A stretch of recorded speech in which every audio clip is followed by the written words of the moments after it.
ننشر الخير في الكون الذي حار ونرسل العطر من روض الهدى الزاهي ويشرق السلم أنوارا وأنوارا. الحمد لله نحمده ونستعينه ونستغفره ونؤمن به ونتوكل عليه ونعوذ بالله من شرور أنفسنا ومن سيئات أعمالنا من يهده الله فلا مضل له ومن يضلل فلا هادي له ونشهد أن لا إله إلا الله وحده لا شريك له ونشهد أن سيدنا ونبينا وحبيبنا وشفيعنا وسندنا ومولانا محمدا عبده ورسوله. أما بعد فأعوذ بالله من الشيطان الرجيم. بسم الله الرحمن الرحيم.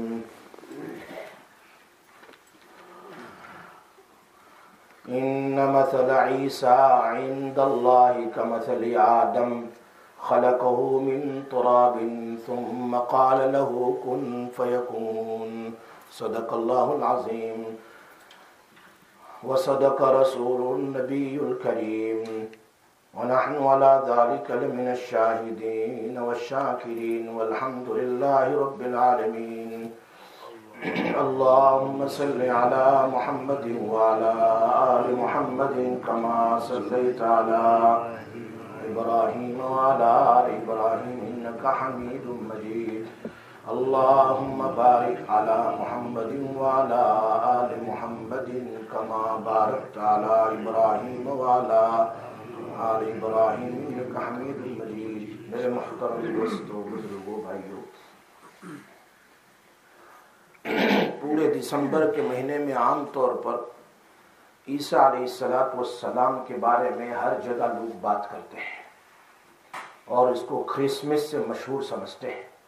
تو ہم کچھ ذہن میں آیا آج میرے کہ میں آپ حضرات کے سامنے حضرت عیسیٰ علیہ السلام کی کچھ زندگی بیان کروں.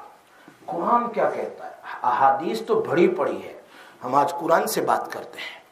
اللہ کیا کہتا ہے؟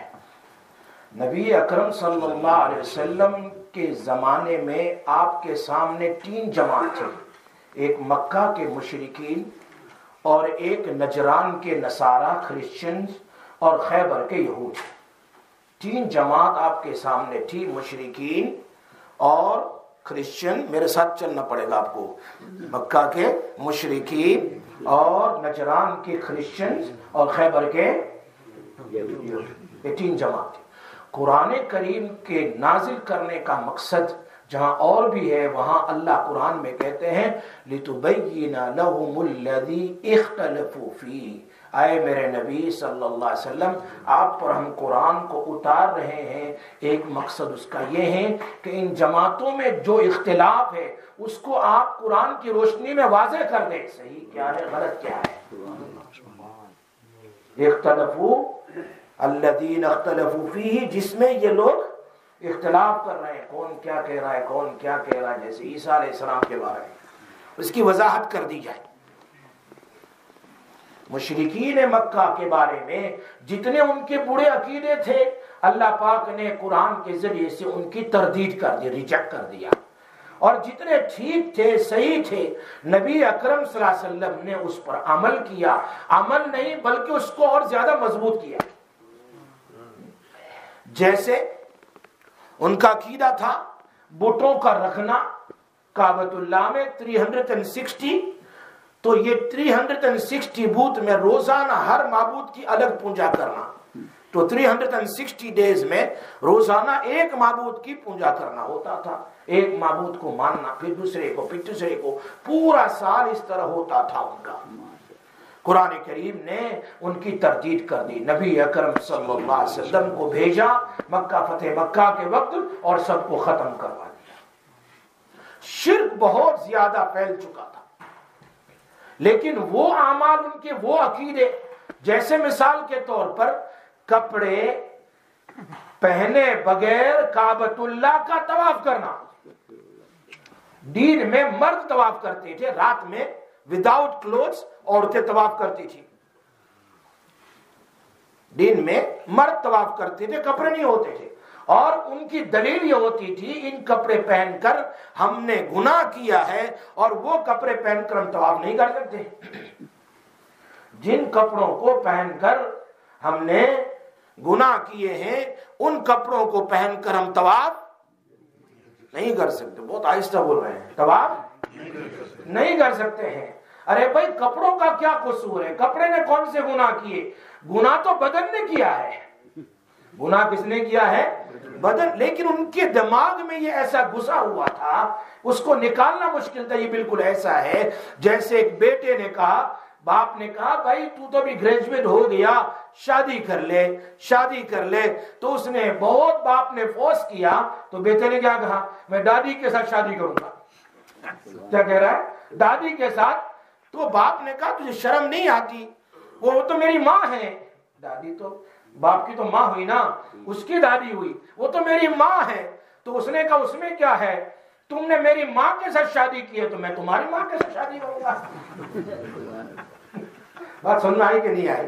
تم نے میری ماں کے ساتھ شادی کی ہے تو میں تمہاری ماں کے ساتھ شادی کروں گا. ان کے دماغ میں ایسا گھسا ہوا تھا کہ جن کپڑوں کو پہن کر ہم نے جیسے آج کل ایک فرقہ ہے وہ اپنی بہن کے ساتھ شادی کرتا ہے, اپنی بہن کے ساتھ شادی کرتا ہے.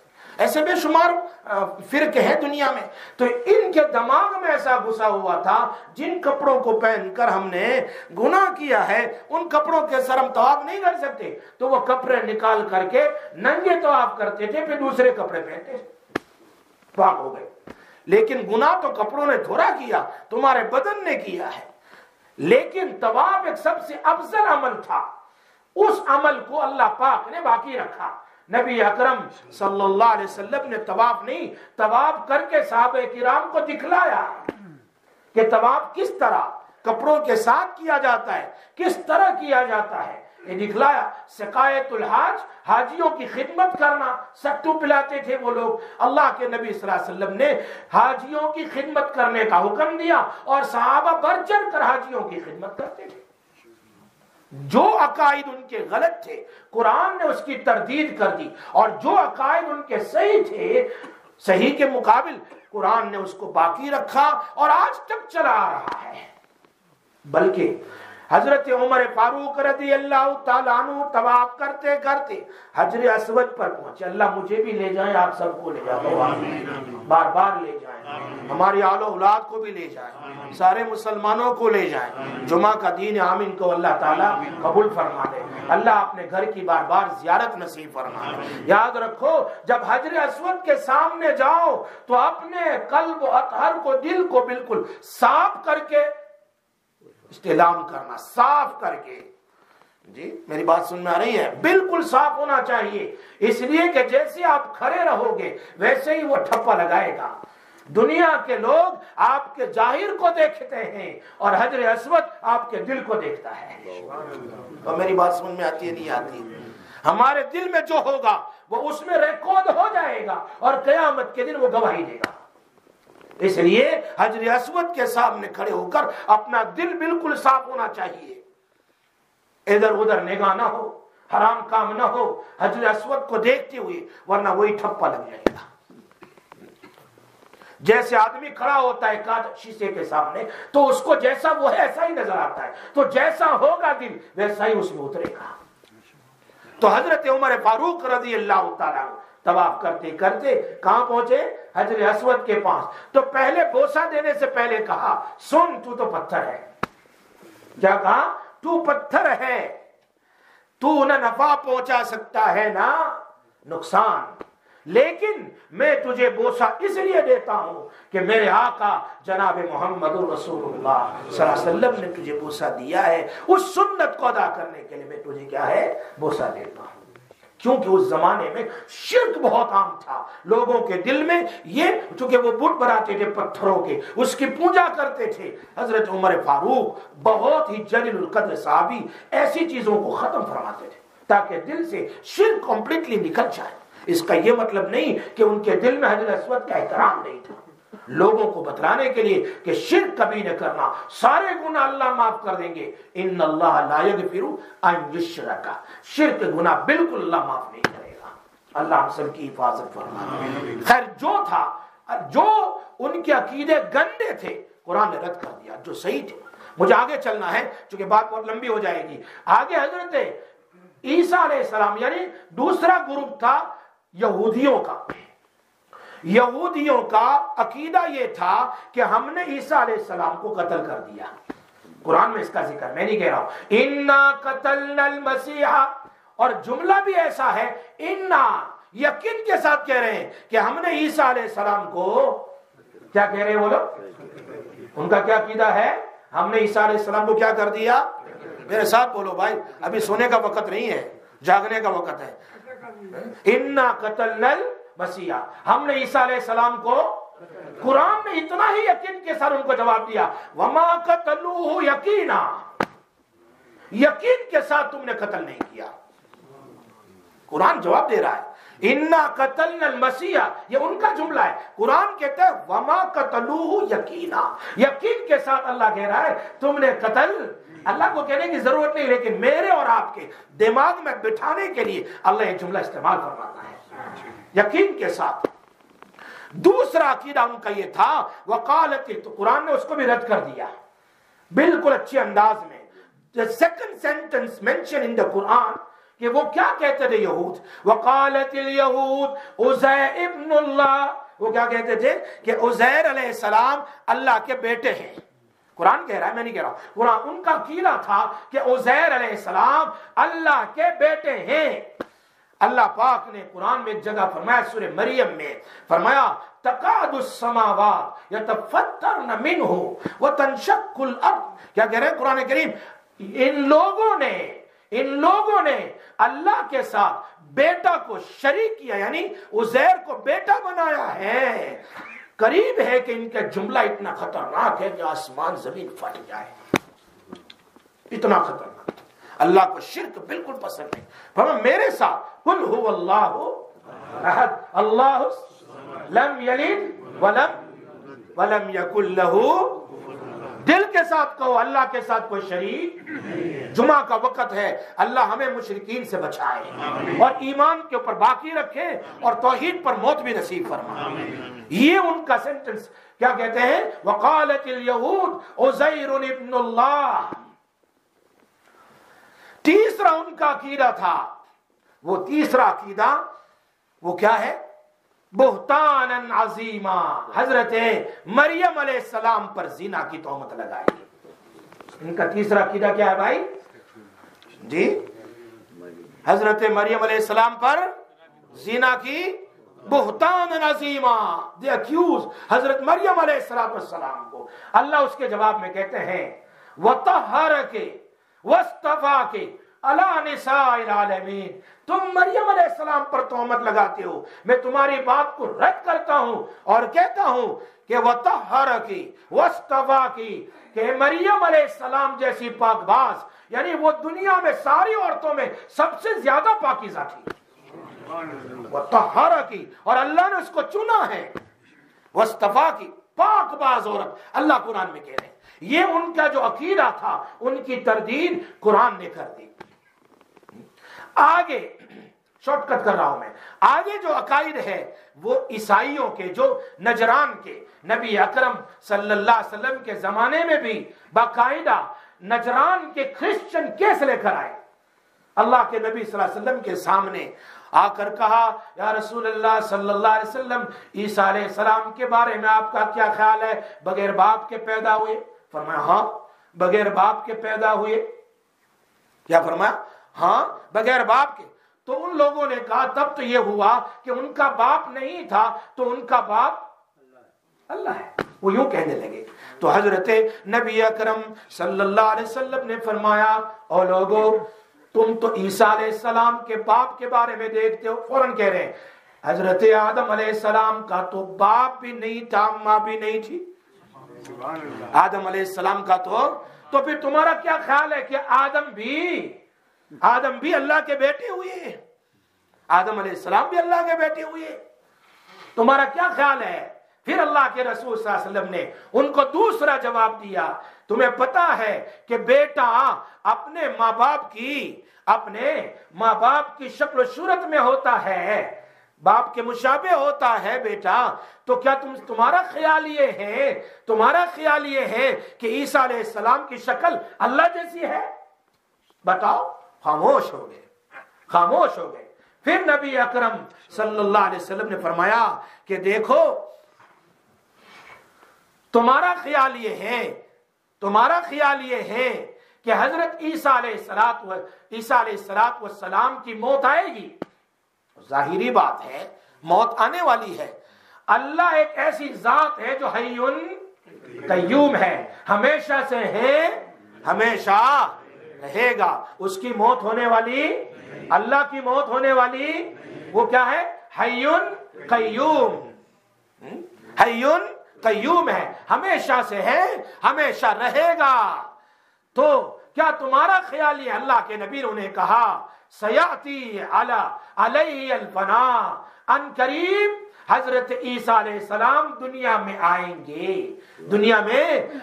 گے اور ان کو موت واقع ہوگی اور اللہ کو موت واقع اور تمہارا بھی عقیدہ ہے عیسائیوں، ان کے دو فرقے ہیں نا، عیسیٰ علیہ السلام کے ماننے والوں کے دو فرقے ہیں۔ ایک فرقہ کا کہنا یہ ہے کہ حضرت عیسیٰ علیہ السلام کو پھانسی کی سزا دی گئی۔ کیا دی گئی؟ پھانسی کی سزا دی گئی۔ 3 دن تک لٹکے رہے، چوتھے دن میں زندہ ہو کر کے اللہ نے ان کو زندہ کیا اور کہاں اٹھایا؟ آسمان پر۔ کہاں اٹھایا؟ آسمان پر اٹھایا۔ ایک فرقے کا یہ خیال یہ ہے کہ ان کو پھانسی کی سزا دی گئی، وہ انتقال کر گئے اور 3 دن کے بعد اللہ نے ان کو کیا کیا ہے؟ زندہ کیا اور کہاں اٹھا لیا؟ آسمان میں اٹھا لیا۔ دوسرا فرقہ کرسچن، ان کا بلیف یہ ہے کہ عیسیٰ علیہ السلام کو جب پھانسی دے گئی تو مرے نہیں، کل میت جیسے ہو گئے تھے، کچھ زخم آئے تھے، ورنہ وہ زندہ ہی تھے، مرے نہیں تھے۔ پھر اللہ پاک نے ان کو کیا ہے؟ آسمان پر اٹھا لیا۔ دونوں فرقے کا نتیجہ کیا نکلا کہ عیسیٰ علیہ السلام کہاں پر ہے؟ بولو میرے ساتھ۔ عیسائیوں کا تو عقیدہ یہ ہے کہ وہ کہاں؟ قادیانیوں کا عقیدہ یہ ہے کہ عیسیٰ علیہ السلام مر چکے، نعوذ باللہ۔ سمجھ میں بات آ رہی ہے؟ میں آج کا یہ موضوع خاص اسی لیے میں آپ کو کچھ بتانا چاہتا ہوں قرآن کی روشنی میں۔ قادیانیوں کا عقیدہ ہے کہ عیسیٰ علیہ السلام مر چکے ہیں، اور بھی فرقے ہیں، اس میں یہودیوں کا بھی عقیدہ ہے کہ عیسیٰ علیہ السلام کو ہم نے کیا کر دیا ہے؟ قتل کر دیا ہے، صلیب پر چڑھا دیا ہے۔ لیکن کرسچن کے 2 گروپ ہیں، ان میں سے ایک کا یہ ہے کہ پھانسی دی گئی اور 3 دن تک مرے رہے، پھر اللہ نے ان کو زندگی دی، لائف دی، and he been raised from the earth to the heavens۔ اور تیسرا جو ہے، دوسرا گروپ ہے کہ کل میت، he was not death، میت جیسے تھے۔ پھر اللہ پاک نے ان کو کیا ہے؟ آسمان پر۔ لیکن ان کا نتیجہ کیا نکلا کہ کرسچن کا عقیدہ یہ ہے کہ وہ کہاں پر ہے؟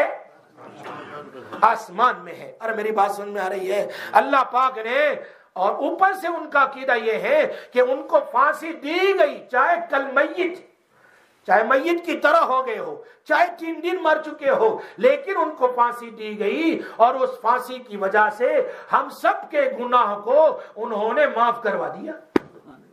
ان کا عقیدہ ہے۔ قرآن نے ان کے عقیدے کو بھی رد کر دیا اور پھانسی کو بھی رد کر دیا۔ وما قتلوہ وما صلبوہ، نہ تو ان لوگوں نے ان کو قتل کیا، وما صلبوہ، نہ تو ان کو پھانسی کی سزا دی گئی ہے۔ اور میری بات سن میں آ رہی ہے؟ قرآن رد کر رہا ہے، ریجیکٹ کر رہا ہے۔ وما صلبوہ، جب ان کو پھانسی ہی نہیں دی گئی تو تمہارے گناہ کیسے معاف ہوئے؟ فَمَن يَعْمَلْ مِثْقَالَ ذَرَّةٍ خَيْرًا يَرَهُ وَمَن يَعْمَلْ مِثْقَالَ ذَرَّةٍ شَرًّا يَرَهُ، جس کا ذرہ برابر نیکی ہوگی اللہ اس کو دے دے گا، جس کا ذرہ برابر گناہ ہوگا اللہ اس کو بتلا دے گا، جو کرے گا سو بڑھے گا۔ یہ کیا ہے؟ گناہ تم کرتے ہو اور کس پر بوجھ ڈالتے ہو؟ عیسیٰ علیہ السلام پر، کہ انہوں نے ہمارے گناہ سب کے معاف کروا دیے۔ اللہ کہہ رہے نہیں، غلط۔ ما صلبوہ، جب پھانسی پر نہیں چڑھے تو پھر تمہارے گناہ معاف کیسے ہوئے؟ اور میری بات سن میں آ رہی ہے؟ قرآن کریم کی آیت دیکھو، ان مثل عیسیٰ عند اللہ کمثل آدم، حضرت آدم علیہ السلام کے نہ ماں تھی نہ باپ تھا. اگر اللہ کا نظام بھی دیکھو, حضرت عیسیٰ علیہ السلام کا باپ نہیں, ماں ہے. اور نظام دیکھو, حضرت آدم علیہ السلام کے بطن سے اللہ پاک نے یعنی ریڑھ کی ہڈی سے کس کو پیدا کیا؟ حضرت حوا علیہ السلام کو. کس کو پیدا کیا؟ مرد سے عورت کو پیدا کیا. یہ قدرت ہے اللہ کی. اور عورت سے بغیر باپ کے بچے کو پیدا کیا, یعنی مریم سے بغیر باپ کے عیسیٰ علیہ السلام کو پیدا کیا. یہ قدرت ہے. بولو بھائی. جو اللہ, وہ کہتے ہیں کیا کھاتے ہوں گے عیسیٰ علیہ السلام, آسمان پر کیا کھاتے ہوں گے؟ اللہ کہہ رہے اسی آیت میں, ان مثل عیسیٰ عند اللہ کمثل آدم. جو حالت آدم علیہ السلام کی ہے تھی, وہی حالت عیسیٰ علیہ السلام کے اوپر ہے. جی, آدم علیہ السلام, اللہ کی قدرت دیکھو, اوپر ہے. ان سے حضرت حوا کو پیدا کیا, ان کو اوپر سے زمین پر بھیجا, اور عیسیٰ علیہ السلام کو زمین سے اوپر لے گئے. اللہ کی قدرت. پھر آگے دیکھو کیا کہہ رہے ہیں, اللہ تبارک و تعالیٰ نے حضرت عیسیٰ علیہ السلام کو بغیر باپ کے پیدا کیا, چونکہ مریم علیہ السلام ایک بشری, ایک انسانی صفت والی ہے. اور میری بات سن آ رہی ہے؟ کیسے اوپر گئے تو اس کا جواب دے رہا ہوں. ایک آدم عیسیٰ علیہ السلام بشری صفت, ایک عورت ہے, ان سے اللہ نے کیا پیدا کیا؟ چونکہ پھونک مارنے والے کون ہیں؟ جبرائیل علیہ السلام. کون ہے؟ جبرائیل علیہ السلام نے پھونک ماری, اور وہ بھی کہاں پر؟ ایک بند روم کے اندر میں جس کا تالا لگا ہوا تھا. تو حضرت مریم علیہ السلام شک ہو گئی, کیسے اندر میں آ گئے جہاں دروازہ بند ہے. جی, دروازہ بند ہے. تو حضرت مریم علیہ السلام نے فرمایا, انی اعوذ بالرحمن منک ان کنت تقیا. اگر تو پاک باز ہے تو یہاں سے نکل, تو پاک باز ہے یہاں سے نکل. سبحان اللہ. انہوں نے کہا میں انسان نہیں ہوں, انسانی شکل میں اللہ کا فرشتہ روح جبرائیل علیہ السلام, مجھے اللہ نے بھیجا ہے. قال كذلك. فرمایا کیوں؟ فرمایا آپ کو بچہ پیدا ہوگا. فرمایا قال میں تو ولم يمسسني بشرا, بچہ کے لیے یا تو زنا کریں یا تو شادی ہو, میری تو دونوں صورت نہیں ہوئی ہے. 16, 17, 18 ایئرس کی عمر ہے, مجھے کہاں سے بچہ پیدا ہوگا؟ نہ میری شادی ہوئی ہے, نہ میں نے کوئی غلط کام کیا. ولم یمسسنی بشر, مجھے کسی انسان نے ٹچ نہیں کیا, کیسے ہوگا؟ خیر, وہاں پر یہ بات بہت لمبی ہو جائے گی. مجھے بتلانا ہے کہ حضرت مریم علیہ السلام سے اللہ پاک نے بچہ پیدا, کس نے دم لگایا؟ جبرائیل علیہ السلام نے. تو جبرائیل کے دم سے عیسیٰ علیہ السلام پیدا ہوئے, تو ان میں ملکوتی صفت پیدا ہو گئی, فرشتہ جیسی صفت پیدا ہو گئی. کیونکہ دم لگانے والے کون ہیں؟ کوئی باپ تو ہے نہیں, فرشتہ ہے. تو جب تک دنیا میں رہے, وہ دنیا میں کھاتے پیتے رہے, چونکہ پیدا ہوئے کس سے؟ حضرت مریم علیہ السلام تو انسانی ہے. اور جب آسمان پر اٹھا لیے گئے تو ملکوتی صفت ظاہر ہو گئی. کون سی صفت بھائی؟ ارے بھائی, حضرت عیسیٰ علیہ السلام کیا کرتے تھے؟ قرآن میں ہے نا, مٹی لیتے تھے, گونڈی ہوئی مٹی, اور اس کی چڑیا بناتے تھے, اور اس میں پھونک مارتے تھے. جی, باذن اللہ, اللہ کے حکم سے. تو وہ کیا چڑیا بن کر کے اڑ جاتی تھی. جو پھونک لگائے چڑیا بن کر اڑ جائیں, تو خود عیسیٰ علیہ السلام کیوں زمین سے آسمان پر نہ جائیں؟ بل رفعہ اللہ. اللہ کیا کہہ رہے ہیں؟ ما صلبو, تم نے کوئی پھانسی نہیں دی ہے میرے نبی عیسیٰ کو. بل رفعہ اللہ, اللہ نے ان کو کہاں اٹھا لیا ہے؟ آسمان پر اٹھا لیا. ان مثل عیسیٰ. اب دیکھو مریم علیہ السلام کی نانی حنا, مریم علیہ السلام کے نانا کون ہے؟ عمران. اور مریم علیہ السلام کے بھائی ہارون ہے. جیسے موسیٰ علیہ السلام کے باپ کا نام عمران ہے, اور موسیٰ علیہ السلام کے بھائی کا نام ہارون ہے, اسی طرح یہاں پر مریم علیہ السلام کی نانی کا نام حنا ہے. کتنی پاک باز ہے. جب نانی پریگننٹ ہوئی تو اس وقت اللہ سے کہا, اے اللہ, میرے پیٹ میں جو بچہ ہے میں اس کو تیرے گھر میں خدمت کے لیے رکھوں گی. بیت المقدس میں وہ خدمت کرے گا, چونکہ ان کی نیت یہ تھی کہ لڑکا پیدا ہوگا مسجد میں رکھوں گی. جب پیدا ہوا تو کون تھی؟ مریم علیہ السلام بچی تھی. فرمایا وَلَيْسَ الذَّكَرُ كَالْأُنثَىٰ، یہ بچی جو ہے بچے کی طرح نہیں ہو سکتی طاقت میں اور خدمت میں. کیا کروں گی؟ اللہ نے فرمایا تیرا کام منت کو پورا کرنا ہے. فَتَقَبَّلَهَا رَبُّهَا بِقَبُولٍ حَسَن، تیرے کام کو رنگ دینے والا اللہ ہے. تو کام کرتی چلی جا. اور بچی کو اٹھایا اور جا رہی کہاں پر؟ مسجد میں، بیت المقدس میں. ہیکل سلیمانی دونوں الگ الگ ہے لیکن احاطہ ایک ہے. وہاں پر لے گئی تو اس وقت امام کون تھے مسجد کے؟ حضرت زکریہ علیہ السلام. کون تھے امام مسجد کے؟ زکریہ علیہ السلام. اور ظاہری بات ہے پیچھے نماز پڑھنے والے زکریہ علیہ السلام کے صحابہ تھے. دروازے کے پاس پہنچی، نماز کے بعد کہا میری اس بیٹی کو لے کر آئی ہوں اور اس مسجد میں خدمت کے لیے. تو اس وقت اللہ بھی نظام کیسا بنا رہا ہے، عجیب نظام ہے. قرآن بڑی تفصیل سے بیان کر رہا ہے کہ حضرت زکریہ علیہ السلام نے فرمایا دیکھو بھائی ایسے کفالت کوئی نہیں کر سکتا. اللہ کہہ رہے میرے نبی آپ وہاں نہیں تھے لیکن آپ کو ان لوگوں کو بتانا پڑے گا. میں آپ کو قرآن میں بتلاتا ہوں کہ وہاں کیا ہوا. زکریہ علیہ السلام نے کہا تم لوگ تورات جو لکھتے ہو ان کی پین ہے، سارے میرے صحابہ میرے ساتھ چلو. تم پانی میں، بہتے ہوئے پانی میں اپنی قلم ڈالو، لکڑیوں کی پانی بہا کر لے جائیں. وہ کفالت نہیں کر سکتا. پانی جو ہے اس کی الٹی سائڈ میں جس کی پین چلی جائے وہ کفالت کرے گا. تو سب کی پین بہ گئی، حضرت زکریہ علیہ السلام کی پین الٹی جا رہی ہے. تو کن کی خدمت میں آ گئی ہے بیٹی؟ چونکہ حضرت زکریہ علیہ السلام کی بیوی مریم علیہ السلام کی خالہ بھی تھی.